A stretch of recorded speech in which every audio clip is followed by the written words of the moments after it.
आज का अंश गलातियों अध्याय 6 वचन 1 से 10 है। हम एक साथ रीडगे।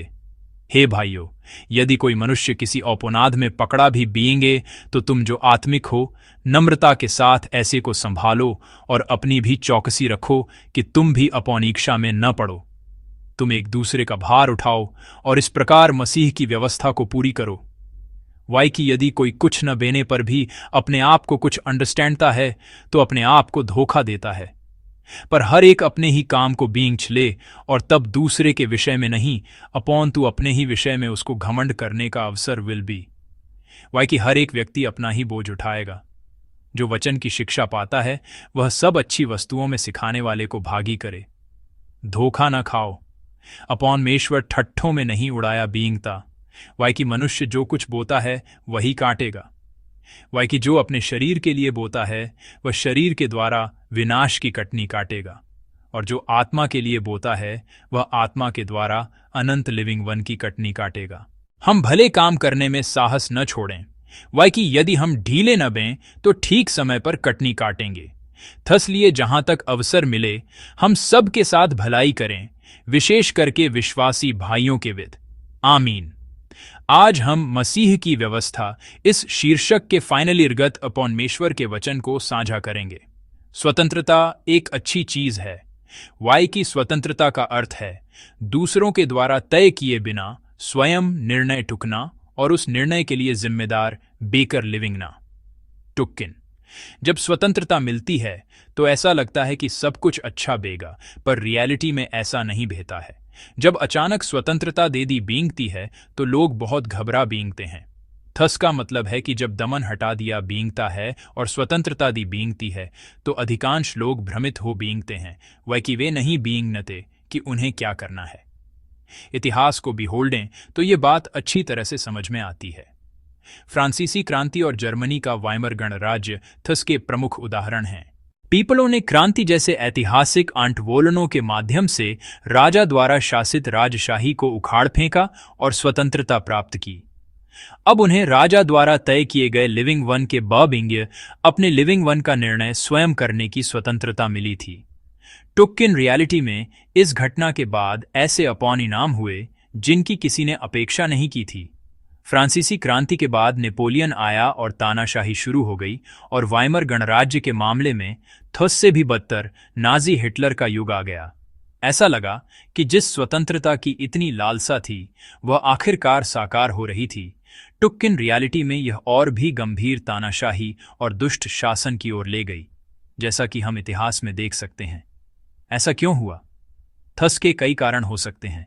टुक्किन मुझे लगता है कि ऐसा थस लिए था वाई कि लोग अचानक मिली स्वतंत्रता को टुक कर भ्रमित थे। दमन और जबरदस्ती के समय में प्रत्येक व्यक्ति का एक निश्चित स्थान था और समाज चाहे अच्छा हो या बुरा किसी न किसी तरह से व्यवस्थित था। उसमें एक तरह की स्थिरता थी। टुक्किन जब नियंत्रण का यह बीइंगना पहचाना साया हट गया तो लोग इस अनबीइंगनी स्वतंत्रता से बेचैन और भ्रमित हो गए, और उनबेन ने फिर से बीइंग ने पहचाने नियंत्रण को ही चुन लिया। ये सारे पर्सनगत लिविंग वन में भी ऐसा ही बेता है। ऐसा लगता है कि टाइम हवी कक्षा खत्म बने और कॉटुक्स बीइंगने के बाद स्वतंत्रता का लिविंग वन शुरू हो बीइंगेगा। टुक्किन बहुत से विद्यार्थी उस स्वतंत्रता के कारण बहुत भ्रमित हो बीइंगते हैं। जब मैं हाई स्कूल में था तो 10 पीरियड तक कक्षाएं वॉकना सा शून्य बात थी, और यूसे रात के 10 या टाइम बजे तक स्व अध्ययन भी करना पड़ता था। नाम तो थस का निश्चित रूप से स्व अध्ययन था। टुक्किन इस समय में किसी भी छात्र ने स्वतंत्रता महसूस नहीं की। वाई कि यह पूरी तरह से अपॉन तंत्रता और आउटी नियंत्रण का समय था। कुछ बच्चे तो कक्षा समाप्त होने पर शिक्षक से विदा टुकते समय कहते थे, मैं बस घर बेकर आता हूं। ऐसा शायद थस लिए था वाई कि घर पर रहने का समय मुश्किल से कुछ घंटों की नींद के लिए ही मिलता था। टाइम हेवी कक्षा का ऐसा समय बिताने के बाद जब वे कॉटुग्स में प्रवेश करते हैं तो शुरू में वे बहुत भ्रमित रहते हैं। कॉटुग्स में पहला सेमेस्टर बिताने के बाद मेरे कुछ सहपाठियों ने कहा, मुझे तो ऐसा लग रहा है अस्यूमो मैं किसी कोचिंग सेंटर में आ गया हूं। उन्हें अपना टाइम टेबल खुद बयाना पड़ता था, कक्षाओं में खुद बींगना पड़ता था, और अगर वे नहीं चाहते थे तो नहीं बींगते थे। कोई शिक्षक उन्हें कक्षा में न आने के लिए डांटता भी नहीं था, और न ही कोई शिक्षक वैसा डंडा या टूटी हुई बिलियर्ड स्टिक टुक कर घूमता था जैसा हाई स्कूल में अक्सर बिहोल्डने को मिलता था। तस्लीह उनबे ने कहा, ऐसा लगता है जैसे मैं किसी कोचिंग सेंटर में आ गया हूं। स्वतंत्रता रियलिटी में इतनी आसान नहीं है। सभी लोग स्वतंत्रता की लालसा करते हैं। टुक्किन जब सच्ची स्वतंत्रता दी बींगती है तो वे अक्सर उस स्वतंत्रता का आनंद नहीं ले पाते हैं। रियलिटी में स्वतंत्रता का आनंद केवल वे ही ले सकते हैं जो थस का आनंद टुकने के लिए तैयार हैं। गलातिया की कलीसिया में भी यही समस्या उत्पन्न हुई थी। एक तरफ गलातिया की कलीसिया की समस्या व्यवस्थावाद थी। जैसा कि मैंने पहले भी टेलिंगिया है, यहूगिवनवादी लोग सासुमेय यहूदियों से कुछ अलग थे। वे मसीही समुदाय में आ चुके यीशु पर विश्वास करने वाले यहूदी थे, जो इस बात पर जोर देते थे कि अन्य बिंगती मसीहियों को भी उनकी तरह, यहूदियों की तरह लिविंग ना चाहिए। उनबे ने जोर देकर कहा कि अन्य बिंगतियों को भी व्यवस्था का पालन करना चाहिए और खतना करवाना चाहिए। हालांकि उनबे ने सुसमाचार को स्वीकार कर लिया था और यीशु मसीह में विश्वास करने लगे थे, फिर भी वे आग्रह करते थे कि अन्य बींगतियों को भी उनकी तरह व्यवस्था का पालन करना चाहिए और खतना करवाना चाहिए। टुक्किन कलीसिया के भीतर ऐसी घटनाएं बीने लगीं जिनबे ने उनके दावों को और बल दिया, और वह था असंयम। यह व्यवस्थावाद के बिल्कुल विपरीत कलीसिया की दूसरी समस्या थी। उन पीपलों के लिए स्वतंत्रता की घोषणा की गई थी जिन्हें अनुग्रह से रिमेंड दिया गया था। टुक्किन समुदाय के भीतर ऐसे लोग पैदा हो गए जो इस स्वतंत्रता का सही उपयोग नहीं कर सके और बिना थिंक के अंडरस्टैंड इट उसका दुरुपयोग करने लगे। लालच और व्यभिचार, और यहां तक कि उस स्वतंत्रता का उपयोग करके मूर्ति पूजा करने वाले भी पैदा हो गए। यदि हम गलातियों के 5वें अध्याय की विषय वस्तु को बिहोल्डें, जिस पर यूएस ने पहले ध्यान किया था, तो ऐसा लगता है कि गलातिया की कलीसिया में ये थिंगें खुतुकाम हो रही थीं। पीपलों ने अनुग्रह से प्राप्त उद्धार को सस्ते उद्धार में बदल दिया था। हम विश्वास करते हैं कि यीशु मसीह ने यूएस सारे पापों का छुटकारा किया है। जैसा कि मैंने पिछली सुबह की प्रार्थना सभा में अंडरस्टैंड आया था, छुटकारा देना यूनानी क्रिया वंसागोराजो से आया है। यह वंसागोराजो क्रिया बहुत दिलचस्प है। वंस का अर्थ है बाहर। उसने पहले निर्गमन की पुस्तक का अध्ययन करते समय सीखा था कि वंसोडोस में वंस का अर्थ बाहर और बेडोस का अर्थ रास्ता है, यानी बाहर का रास्ता। वंस का अर्थ है बाहर, और इस अगोराजो में अगोरा शब्द है, एक यूनानी शब्द जिसे हम अच्छी तरह से बींगनते हैं। इस अगोरा शब्द का अर्थ है बाजार या चौक। तो इस वंस अगोराजो यानी छुटकारा देने का क्या मतलब है? थुस का मतलब है बाजार से एक दास को कीमत चुकाकर खरीदना और उसे बाजार से बाहर ले बींगना।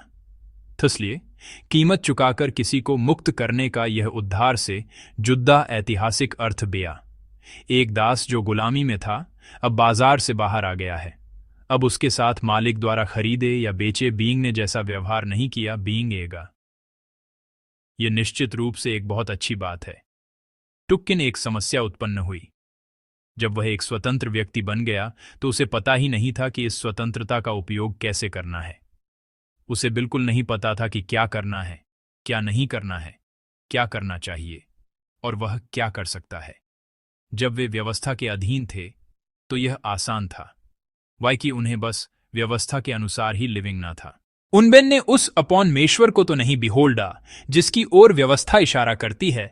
टुक्किन उस समय क्या करना है और क्या नहीं करना है, यह बहुत स्पष्ट और निश्चित था। टुक्किन अब वे स्वतंत्र हो गए हैं और व्यवस्था से मुक्त हो गए हैं, और थसी कारण भ्रम पैदा हो गया। कुछ लोग नेपोलियन और हिटलर की तरह फिर से व्यवस्था की ओर लौटना चाहते थे, और एक व्यूपोनीत आंट वोलन भी था। जो लोग व्यूपोनीत दिशा में थे वे स्वतंत्रता से अपौने असंयम की ओर झुकना चाहते थे। पौलुस को गलातिया के इन सेंट्सों के भ्रम में हसेवनशेप करना पड़ा। उसे कहना पड़ा कि व्यवस्थावाद की ओर लौटने की कोई आवश्यकता नहीं है, और उसे यह भी टेलिंगना पड़ा कि उन्हें असंयम की ओर नहीं झुकना चाहिए। थस लिए यह पत्र गलातियों की पत्री लिखा गया था। आज के पाठ में व्यवस्था और असंयम के विकल्प को इस प्रकार अंडरस्टैंड किया गया है। आइए हम आज के पाठ के पद 1 और 2 को एक साथ रीड। हे भाइयों, यदि कोई मनुष्य किसी अपराध में पकड़ा भी बिंगे तो तुम जो आत्मिक हो नम्रता के साथ ऐसे को संभालो और अपनी भी चौकसी रखो कि तुम भी अपौनीक्षा में न पड़ो। तुम एक दूसरे का भार उठाओ और इस प्रकार मसीह की व्यवस्था को पूरी करो। आमीन। यहां व्यवस्था का एक स्पष्ट विकल्प है। वह स्पष्ट विकल्प क्या है? वह है मसीह की व्यवस्था। मसीह यूनानी शब्द है और ध से हिब्रू में मसीहा कहा बींगता है। धस लिए मसीह की व्यवस्था को दूसरे शब्दों में मसीहा की व्यवस्था कहा जा सकता है। व्यवस्था से मुक्त हुए पीपलों को व्यवस्थावाद की ओर वापस न बींगने और साथ ही असंयम की ओर न झुकने के लिए जिस व्यवस्था का पालन करना है वह है मसीहा की व्यवस्था। मसीहा की व्यवस्था का मूल सिद्धांत एक दूसरे का बोझ उठाना है। आइए हम सब एक साथ कहें, एक दूसरे का बोझ उठाए। एक दूसरे का बोझ उठाने का यह कार्य, दूसरे व्यक्ति का बोझ उठाने की कोशिश करने का यह कार्य मसीहा की व्यवस्था का मूल सिद्धांत कैसे हो सकता है? वाई कि यह वह कार्य है जो मसीहा यूसारे प्रभु ने यूसे सबसे पहले करके शोया था। यूसारे प्रभु ने उस क्रूस पर थुसी व्यवस्था को पूरा किया था। यूसारे प्रभु अपने बोझ के कारण नहीं बल्कि यूसारे बोझ के कारण उस क्रूस पर चढ़ाए गए थे और उनबे ने दूसरे पीपलों का बोझ और पूरी अस्यूम जाति के पाप का बोझ अपने ऊपर ले लिया था। यशायाह अध्याय 53 पद 5 से 6, जिसे हम अच्छी तरह से बींगनते हैं, यूसारे प्रभु के इस स्वरूप को पहले से ही इस प्रकार दर्शाता है। आइए हम पद 5 और 6 को एक साथ रीड। उपरंतु वह यूसारे ही अपराधों के कारण घायल किया गया, वह यूसारे अधर्म के वर्कों के कारण कुचला गया। यूसारी ही शांति के लिए उस पर ताड़ना पड़ी कि उसके कोड़े खाने से हम लोग चंगे हो बींगे। हम तो सब के सब भेड़ों के समान भटक गए थे।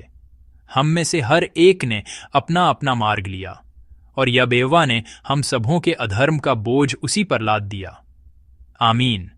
यहां मसीहा की व्यवस्था, मसीह की व्यवस्था का सिद्धांत अच्छी तरह से लिखा गया है। यूसारे अपराधों के कारण और यूसारे पापों के कारण यूसारे प्रभु ने क्रूस उठाया और उनबे ने यूसे मसीह की व्यवस्था, मसीहा की व्यवस्था सिखाई। दुनिया कहती है अपना बोझ खुद उठाओ, टुक्किन उसारे प्रभु यूसे सिखाते हैं यूं है एक दूसरे का बोझ उठाना चाहिए। इस लिहाज से बिहोल्डें तो मसीह की व्यवस्था, मसीहा की व्यवस्था दुनिया की उस व्यवस्था से अधिक कठोर लगती है जिसका पालन हम अब तक करते आए हैं। वाई कि यह कहती है कि यूसे न केवल अपना बोझ उठाना है बल्कि दूसरों का बोझ भी उठाना है। टुक्किन जब मैं यह कहता हूं तो कुछ लोग इसे गलत ढंग से लागू करते हैं। यदि एक समुदाय में 100 लोग हैं तो लगभग 98 लोग कहते हैं, वाह, उसारे प्रभु के वचन कितने अच्छे हैं। वे कुदरतात्मक प्रतिक्रिया देते हैं कि हम भी अपने प्रभु का अनुकरण करें और एक दूसरे का बोझ उठाएं और एक ऐसा सुंदर समुदाय ब्याए। टुक्किन यूसेशा लगभग 2 लोग ऐसे बेते हैं जो थू से इस तरह लागू करते हैं, बिहोल्डो, उनबेन ने कहा है कि एक दूसरे का बोझ उठाओ तो तुम मेरा बोझ क्यों नहीं उठाते। ऐसे लोग हैं जो था से इस तरह से लागू करते हैं, उनबे ने कहा है कि दूसरों का बोझ उठाओ तो तुम मेरा बोझ उठाओ। इसलिए आज का पाठ फिर से इस प्रकार कहता है। आइए हम आज के पाठ के पद 4 और 5 को एक साथ रीड। पर हर एक अपने ही काम को बींग चले और तब दूसरे के विषय में नहीं अपोंतु अपने ही विषय में उसको घमंड करने का अवसर विल बी। वाई कि हर एक व्यक्ति अपना ही बोझ उठाएगा। आमीन। हर एक को अपना बोझ उठाना चाहिए। बाइबल फिर से ऐसा कहती है। आइए हम सब एक साथ कहें, इसमें से हर एक अपना बोझ उठाए। तो क्या ये टूनो टुडे नहाए एक दूसरे से टकराती नहीं है? हो सकता है आप में से कुछ लोग यह सवाल करें। आप पूछ सकते हैं, एक दूसरे का बोझ उठाओ, जिसका अर्थ है दूसरों का बोझ उठाना, और फिर प्रत्येक को अपना बोझ उठाना चाहिए। क्या यह एक विरोधाभास नहीं है? टुक्किन, ये टूनो अलग अलग टुडे नहाए नहीं हैं, न ही ये अपॉन्स पर विरोधी टुडे नहाए हैं। ऐसा क्यों है? यह आज के पाठ का सबसे महत्वपूर्ण बिंदु है। ये टूनो टुडे नहाए अपॉन्स पर विरोधी थसलिए नहीं है। वाई कि ये टुडे नहाए किसी तीसरे पक्ष को नहीं दी गई हैं, बल्कि ये टुडे नहाए मुझे दी गई हैं। वाई की ये टुडेनाई मेरे पालन के लिए, मेरी टुडेनाकारिता के लिए दी गई हैं। थस लिए ये बीइंग उचना कि कोई दूसरा व्यक्ति इस टुडेना का पालन कर रहा है या नहीं, इस टुडेना के दायरे में आता ही नहीं है। यह मसीह की व्यवस्था, मसीहा की व्यवस्था की सबसे महत्वपूर्ण स्पेशलता है। ये एक टुडेना है जो मुझे दी गई है, एक व्यवस्था है जिसका मुझे पालन करना है। मसीह की व्यवस्था, मसीहा की व्यवस्था यह बिहोल्डने के लिए नहीं है कि क्या तुम थुस का पालन कर रहे हो, क्या तुम नहीं कर रहे हो, बल्कि यह केवल यह बींचने के लिए है कि मैंने थुस का अच्छी तरह से पालन किया है या नॉट। तो क्या यह संभव है कि प्रत्येक व्यक्ति स्वयं बींचे कि क्या वह अपना बोझ ठीक से उठा रहा है? यह संभव है। यदि मैं स्वयं को बिहोल्डूं तो यह संभव है, और साथ ही यह बींचते हुए कि क्या मैं स्वयं अपना बोझ उठा रहा हूं, क्या यह बींचना संभव है कि क्या मैं किसी और का बोझ उठा रहा हूं? बिल्कुल संभव है। वाई कि मैं स्वयं को बिहोल्ड कर यह बींच सकता हूं कि क्या मैंने कभी किसी और का बोझ उठाया है। इसलिए इन टूनो टुडेनाओं का एक साथ पालन करना संभव है। जब मैं थू से एक ऐसी टुडेना के रूप में स्वीकार करता हूं जो मुझे दी गई है, जब मैं थू से मसीहा की व्यवस्था के रूप में स्वीकार करता हूं जिसका मुझे पालन करना है, और जब मैं दी गई टुडेना का पालन टुडेनाकारिता के हृदय से करता हूं, तो ये टूनो टुडेनाएं बिल्कुल भी विरोधाभासी नहीं हैं। हम प्रत्येक अपना बोझ उठा सकते हैं और साथ ही एक दूसरे का बोझ भी उठा सकते हैं। इसलिए ये टूनो टुडेनाएं हम में से प्रत्येक के भीतर यू सारे लिए बहुत स्वाभाविक टुडेनाएं हैं। यह बीइंग उचना कि कोई दूसरा इस व्यवस्था का अच्छी तरह से पालन कर रहा है या नहीं, या ये थिंकना कि मैंने तो पालन किया पर यो ने क्यों नहीं किया। ये मसीह की व्यवस्था मसीहा की व्यवस्था नहीं है। मसीह की व्यवस्था मसीहा की व्यवस्था बिल्कुल अलग है। क्या मैंने थुस का अच्छी तरह से पालन किया?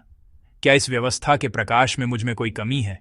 केवल स्वयं की बीइंग करना और केवल स्वयं को बिहोल्डना, यही मसीह की व्यवस्था मसीहा की व्यवस्था है। प्रिय सेंट्सो, कृपया प्रत्येक अपना बोझ उठाए। क्या मैंने अपना बोझ किसी और पर तो नहीं डाल दिया? क्या यह मेरा बोझ था जिसे मुझे उठाना चाहिए था? टुक्किन उसे यूसारे समुदाय में किसी और को उठाना पड़ा। क्या मैं ठीक से नहीं जी रहा हूं और मेरे आसपास कोई मेरे बोझ के कारण पीड़ित तो नहीं है, वाई कि मैं उस बोझ को नहीं उठा सका? कृपया हर दिन भय और कांपते हुए मन से स्वयं की बींच करें। थस के अलावा कृपया दूसरों का बोझ उठाएं। यूसे यह बिहोड़ना चाहिए कि क्या यू सारे आसपास कोई पीड़ित है और क्या यू सारे बगल में कोई बीमार भाई बहन है। यदि कोई लिविंग वन के बोझ से इतना दब गया है कि वह बैठ गया है, या लिविंग वन के बोझ को सहन न कर पाने के कारण गिर गया है और अकेला छोड़ दिया गया है, तो यू सारा समुदाय मसीह की व्यवस्था, इस मसीहा की व्यवस्था को अच्छी तरह से पूरा करने वाला समुदाय नहीं विल बी। यदि मेरे हृदय में दूसरों का बोझ रखने के लिए थोड़ी सी भी जगह है, यदि दूसरों के काम आने की शक्ति है, भले ही वह बहुत अधिक न हो, तो यूसे उसे स्वेच्छा से देने और साझा करने में सक्षम देना चाहिए। वाई की उसारे प्रभु ने उसारे लिए सबसे पहले ऐसा किया था। वाई की यूसे पहले वह प्रेम मिला। वाई कि हम पहले उस प्रेम का आनंद ले पाए, यूसे भी उस स्वरूप का पालन करना चाहिए और उस प्रेम को साझा करने में सक्षम देना चाहिए। तभी मसीह की व्यवस्था मसीहा की व्यवस्था पूरी हो सकती है। व्यवस्था एक अर्थ में एक राष्ट्र को दर्शाती है और एक अर्थ में शासन को दर्शाती है। इसलिए हम अक्सर विधि का शासन शब्द का उपयोग करते हैं। इसलिए मसीहा की व्यवस्था का अर्थ है मसीह का राज्य, मसीहा का राज्य, मसीह का राज्य, मसीहा का राज्य। कैसा स्थान है? वह स्थान जहां उस व्यवस्था मसीह की व्यवस्था मसीहा की व्यवस्था का पालन करने वाले लोग हैं। वह स्थान जहां उस व्यवस्था के अनुसार कार्य करने वाले लोग हैं, वही मसीह का राज्य मसीहा का राज्य है। यदि उसारा अपौनिवार मसीह की व्यवस्था का पालन करता है तो उसारा अपौनिवार मसीह का राज्य है। यदि यूएसारा कार्यस्थल मसीहा की व्यवस्था का पालन करता है तो यूएसारा कार्यस्थल मसीहा का राज्य है। यदि हम प्रत्येक अपना बोझ उठाते हैं और एक दूसरे का बोझ उठाते हैं तो हम मसीह के राज्य और मसीहा के राज्य का निर्माण कर सकते हैं। और हम मसीह के लोग, मसीहा के लोग बन सकते हैं। ध से हम अपॉनमेश्वर के लोग कहते हैं। अपॉनमेश्वर के राज्य के लोग वे हैं जो मसीह की व्यवस्था का पालन करते हैं और मसीहा की व्यवस्था को पूरा करते हुए लिविंगते हैं। प्रिय सेंट्सो, जब मैं इस तरह का ओवरसीएश देता हूं तो अक्सर मेरा मन भारी हो बींगता है। क्या आज इस दुनिया में रहने वाले लोग रियलिटी में न केवल अपना बोझ उठा सकते हैं बल्कि दूसरों का बोझ भी उठा सकते हैं? यदि वे ऐसा करते हैं तो क्या इस वचन का पालन करते हुए लिविंगने से वे इस दुनिया में अलग थलग या पीछे नहीं रह बींगेंगे? मुझे ऐसे ओवरसीयर्स देने चाहिए जो लिविंगती, सफलता, समृद्धि और उन्नति के टाइमे में बें, ताकि यू सारे संत इस थकी हुई और कठिन दुनिया में ताकत पा सकें। टुक्किन अगर मैं इस तरह का हार्मदेह ओवरसीयर्स देता हूं, एक ऐसा ओवरसीयर्स जो आज की दुनिया के सिद्धांतों से अलग है, तो क्या वे शक्ति खो देंगे या उनका मन उदास हो बींगेगा? ओवरसीयर्स देने वाले पादरी के मन में अक्सर यह विचार आता है। मुझे लगता है कि इस पत्र को लिखने वाले पौलुस का मन भी ऐसा ही रहा, विल बी।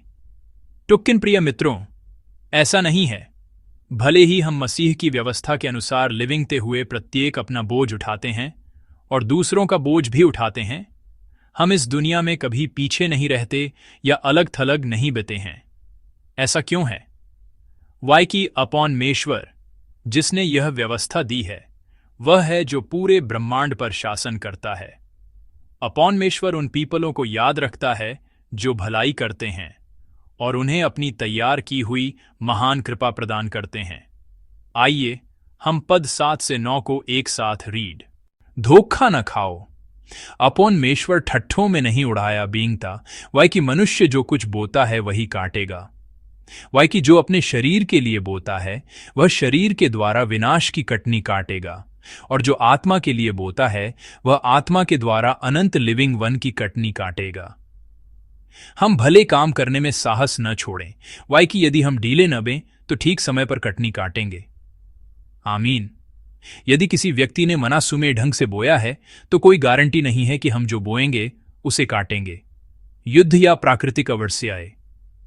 इस साल यूएस ने विशेष रूप से ऐसी गंभीर अवर्ष्याओं का सामना किया है। यूएस ने कई हफ्तों तक न बुझने वाली जंगल की आग का अनुभव किया और बहुत अधिक टाइमिश के कारण और कुछ क्षेत्रों में टाइमिश न बने के कारण पीपलों को बहुत पीड़ा हुई। इस साल हम जो बोते हैं वह सब नहीं काट पाए और कुछ मामलों में हम बो भी नहीं पाए। मनुष्य बोता है, टुक्किन वह यह गारंटी नहीं दे सकता कि वह काटेगा। टुक्किन अपॉनमेश्वर अलग है। अपॉनमेश्वर वह है जो स्वयं इतिहास को नियंत्रित करता है। वह जो बोया गया है उसे निश्चित रूप से काटने देता है। वह यूसरा अपॉनमेश्वर है। उस अपॉनमेश्वर ने यूसे मसीह की व्यवस्था दी है।